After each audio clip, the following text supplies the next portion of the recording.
বিয়ের পর প্রথম যেদিন শ্বশুরবাড়িতে শাশুড়ির রান্না করা খাবার খেয়েছি, সেদিন মনে হয়েছিল আমি বুঝি এখনই মরে যাব।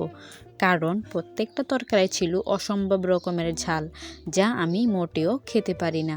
এক লোকমা খেয়ে আর খাওয়ার সাহস হলো না। কি করব ভেবে না পেয়ে প্লেটের খাবারগুলা নাড়াচাড়া করছিলাম। কি হলো বৌমা, খাচ্ছ না কেন? খাও। শাশুড়ির কথা শুনে আমার স্বামী তাহামি আর আমার ননদ তাহামিনা আমার দিকে তাকালো। আমি একবার তাদের তিনজনের দিকে তাকিয়ে খেতে শুরু করলাম। এত পরিমাণ ঝাল ছিল যে মনে হচ্ছিল আমার গলা বুঝি পুড়েই গেল। অনেক কষ্ট করে খাবারটা শেষ করে আমার জন্য বরাদ্দ রুমে চলে এলাম। রুমেই একটা জগে পানি রাখা ছিল। আমি পারলে পুরো জগের পানিটাই যেন একসাথে খেয়ে ফেলতাম। এরই মধ্যে আমার স্বামী তাহামি রুমে এলো, কিন্তু কিছু না বলে ওয়াশরুমে চলে গিয়েছে সে। 2-3 মিনিট পর ওয়াশরুম থেকে বের হয়ে এক পলক আমার দিকে তাকিয়ে রুম থেকে বেরিয়ে গেল। আমার চোখে জল জমে গিয়েছে ইতিমধ্যে। বুঝতে পারলাম না তা ঝালের কারণে হলো নাকি তাহামির এই ধরনের ব্যবহারে। বাবা মায়ের বড় আর একমাত্র মেয়ে হওয়াতে আমি খুব একটা রান্নায় পারদর্শী নই। নিজের থেকে যা শিখেছি তাই ভালো রান্না করতে পারি। গরম তেলের পাত্রে মাছ দিয়েছিলাম ভাজার জন্য, কিন্তু মাছ ভাজতে ভাজতে কবে যে নিজের পরিবারের চিন্তায় চলে গিয়েছি সেটা টেরই পেলাম না আমি। শাশুড়ি মায়ের চিৎকার শুনে চমকে নিজের ভাবনা থেকে বেরিয়ে এলাম। পাত্রের দিকে তাকিয়ে দেখি মাছের এক পাশটা পুরো পুড়ে গিয়েছে। মা কি রান্নাঘরের কিছুই শেখায়নি তোমাকে? রান্না কি করে করতে হয় সেটাও তো দেখে জানো না। রাগে চোখে তাকিয়ে আমাকে বললেন তিনি। আমি অপরাধীর মতো মাথা নিচু করে দাঁড়িয়ে আছি। স্বামী তাহামি আজ বেতন পেয়েছে, তাই শাশুড়ি মা, ননদ আর আমার জন্য 3টে শাড়ি কিনেছে। 3টে শাড়ি সে টেবিলে রেখে নিজের পছন্দ মতো নিতে বলে চলে গেল রুমে। আমি এক কোণে দাঁড়িয়ে শাড়িগুলো দেখছি। এর মধ্যে লাল এবং নীল রং মেলানো শাড়িটা আমার পছন্দ হলো। আমি হাত বাড়ালাম সেটার দিকে, কিন্তু তার আগেই আমার ননদ তাহামিনা সেটা উঠিয়ে নিল।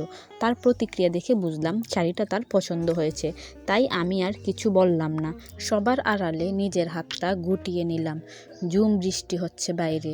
দুপুরে খাবার পর একটু ঘুমিয়েছিলাম আর তখনই বৃষ্টি শুরু হয়েছে।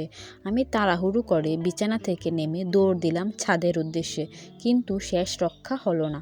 সব কাপড় অনেক আগেই ভিজে জুবুথুবু হয়ে গিয়েছে।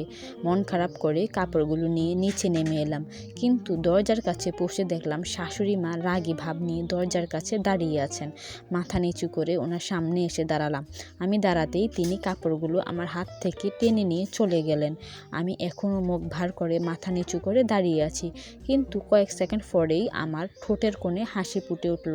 বুঝতে পারছেন না তো এই হাসির কারণ? মুদ্রার এ পিঠটা তো দেখেছেন, চলুন এবার আপনাদের মুদ্রার ও পিঠটা দেখাই। জগের পানি প্রায় তলানিতে এসে পৌঁছেছে, কিন্তু আমার ঝাল এখনও কমেনি।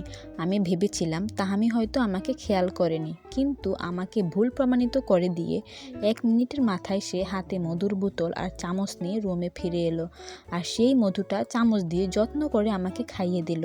ঝাল খেতে পারো না তো খেয়েছো কেন? আমাদের বলতে পারতে, আমরা না হয় অন্য কিছু বানিয়ে দিতাম। শোনো, এরপর থেকে যেটা পারো না সেটা পারো দেখাতে যেও না। এরপর থেকে খাবারে ঝাল কম করে দেওয়া হয়, নয়তো আমার জন্য আলাদা করে কম ঝাল তরকারি রান্না করা হয়। মাছ পুড়িয়ে পেলাতে আমার মনের মধ্যে খুবই অনুশোচনা হচ্ছিল। ভেবেছিলাম শাশুড়ি মা হয়তো আমার মাকে দোষ দিচ্ছেন, কারণ আমি ভালো রান্না পারি না। কিন্তু না, ওনার এই কথা বলার অর্থ অন্য কিছু ছিল। এই মেয়ে, তোমাকে কি তোমার মা রান্নাঘরের কিছুই শেখায়নি? না, তুমি এটা জানো না রান্না করার সময় চুলার থেকে একটু দূরে থাকতে হয়, কিন্তু তুমি তো একেবারে চুলার সাথে লেগে দাঁড়িয়েছ। শোনো মেয়ে, আমার ঘরে এসব চলবে না। রান্না যেরকমই হবে হোক, কিন্তু রান্নার সময় সাবধান থাকতে হবে, না হলে কিন্তু তোমার রক্ষে নেই। মন খারাপ করে এক কোণে দাঁড়িয়েছিলাম। তখন আমার ননদ তাহামিনা এসে আমার পাশে দাঁড়িয়ে বলল, দেখো ভাবি, শাড়িটা সুন্দর না? এটা বলতেই সে শাড়িটা আমার গায়ে জড়িয়ে দিল। এই শাড়িটাতে তোমাকে খুব সুন্দর লাগবে। এই শাড়িটা তাহলে তুমিই নাও, আমি কালো শাড়িটা নেব। ননদের কথা শুনে খারাপ মনটা নিমিষেই ভালো হয়ে গেল। বুঝলাম ননদ আমাকে খেয়াল করেছে।